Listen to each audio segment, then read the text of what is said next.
पूछ रही हो कि बाबा क्या खाओगे? अरे तंगरानी, तुम्हें यही नहीं मालूम कि मथुरा के ब्राह्मण क्या खाते हैं?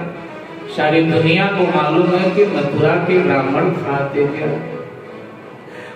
हंस पड़ी यशोदा जी। हाँ हाँ बाबा, ठीक है ठीक है। और मिठाई तो खाते हैं मथुरा के ब्राह्मण? बोले हाँ, मथुरा के ब्राह्मण मीठा बहुत खाते हैं। अच्छा,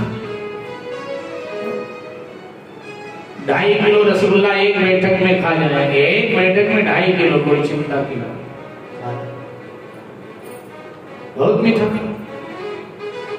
एक बार मथुरा के चौबे जी श्राद्ध चल रहा था, श्राद्ध पक्ष, पितृपक्ष। मथुरा में चौबे ब्राह्मण होते हैं, चतुर्वेदी बहु। मथुरा चौबे ब्राह्मणों का गढ़ है, तो चौबे जी श्राद्ध खाने गए। इधर उनकी पत्नी ने अपने बहू से कहा कि बहू नई जल्दी चारपाई बिछाए। तो बहू ने कहा माँ जी चारपाई इस समय क्यों? बोले अरे तेरे ससुर जी श्राद्ध खाने गए हैं और इतना खा लेते हैं कि फिर कोई काम धाम होता नहीं, बस बड़े बड़े करवट बदलते हैं, जल्दी बिछाए दे आने वाले।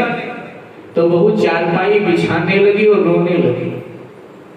तो सासू ने पूछा अरे बहू क्या हुआ, तू रो क्यों रही? उसने कहा ससुर जी के सीधेपन पे रो रही।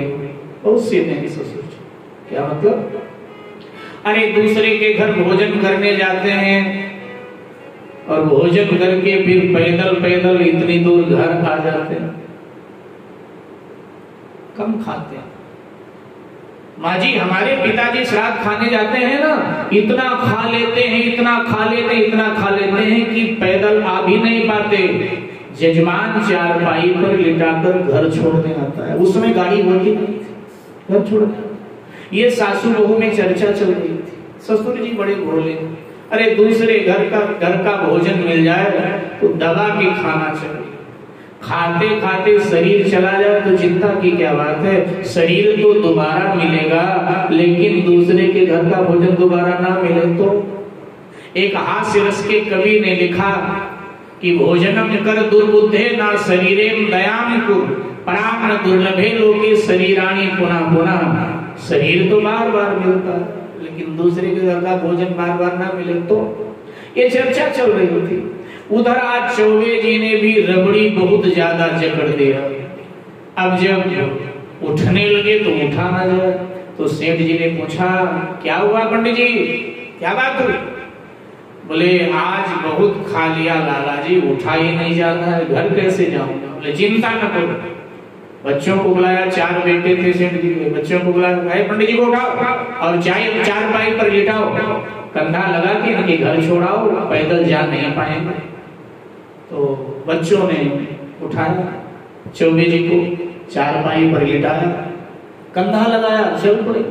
मोहल्ले वाले पूछने अरे राम राम राम, क्या हुआ चौबे जी को? अभी अच्छे वाले आए थे। बोले घबराओ नहीं, हुआ कुछ नहीं है, थोड़ा रसगुल्ला ज्यादा जकड़ दिया है तो अब चल नहीं पा रहे, घर छोड़ने जाना है। अब जो रास्ते में मिले वही पूछे तो सेठ जी के बच्चे समझाओ।